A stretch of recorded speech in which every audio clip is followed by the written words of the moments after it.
রাধে রাধে, নিতাই গৌর প্রেমানন্দে, হরি বল হরি বল। তো আপনাদের সকলকে স্বাগত জানাচ্ছি আমার এই ছোট্ট আদরের কানাইলালের চ্যানেলে। তো আজকে এসেছি মকর সংক্রান্তি কবে এবং এই যে মকর সংক্রান্তি বা পৌষ সংক্রান্তির এই দিনকে কেন আমরা মকর সংক্রান্তি বলছি এবং এই দিনে যে স্নান রয়েছে, যারা গঙ্গা স্নান করতে পারবেন তারা কখন স্নান করবেন, যারা গঙ্গায় যেতে পারবেন না তারা বাড়িতে কিভাবে গঙ্গাকে স্মরণ করে স্নান করতে পারেন, সেই সম্পর্কে আজকে আমরা জেনে নেব।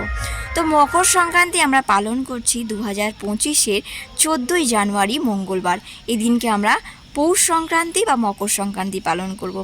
আর এই দিনকে যারা সম্ভব হচ্ছে গঙ্গাসাগর মেলায় গেছেন তারা যেভাবে স্নান করতে পারেন, যে সময়ে যারা বাড়িতে রয়েছেন গঙ্গা স্নান করতে যেতে পারছেন না তারাও ওই একই সময়ের মধ্যে স্নান করবেন।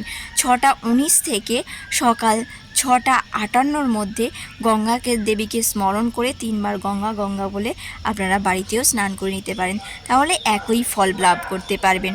তো এই গঙ্গাসাগরে বা পৌষ সংক্রান্তি বা মকর সংক্রান্তি কেন বলছি, পৌষ সংক্রান্তি বলা হচ্ছে অর্থাৎ পৌষ মাস শেষ হয়ে যাচ্ছে, মাঘ মাস শুরু হবে, তার যে মাঝের দিনটাকে আমরা সংক্রান্তি বলি।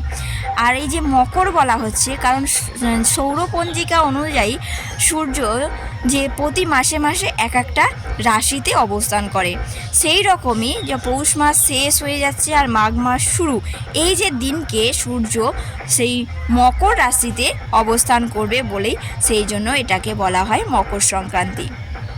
তো এই মকর সংক্রান্তি অনেক মাহাত্ম্য রয়েছে, সেই সমস্ত মাহাত্ম্য নিয়ে আমরা অবশ্যই আসব। আর কিভাবে গঙ্গাসাগরের মেলা সম্পর্কেও আমরা জানবো পরের ভিডিওতে। তবে আজকে শুধু এইটুখানি জানলাম কবে আমরা মকর সংক্রান্তি পালন করছি আর আমরা কোন সময়ে স্নানটা করব, গঙ্গা স্নানটা।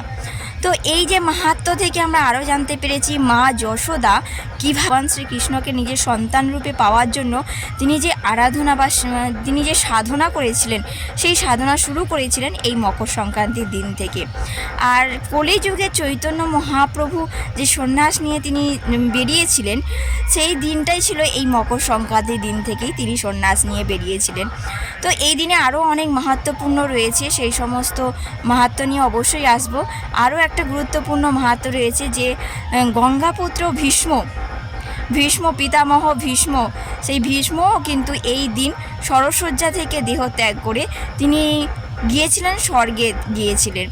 তো কেন সরসজ্জায় এতদিন তিনি কষ্ট পেয়েছিলেন সেই সমস্ত নিয়ে অন্য একদিন আলোচনা করব। তো আজকে শুধু এই ছোট্ট করে আমরা জেনে নিলাম আমরা কখন গঙ্গা স্নান করব। গঙ্গায় যদি যেতে পারি খুবই ভালো, গঙ্গায় যদি নাও যেতে পারি আমরা বাড়িতে কিভাবে স্নান করতে পারি।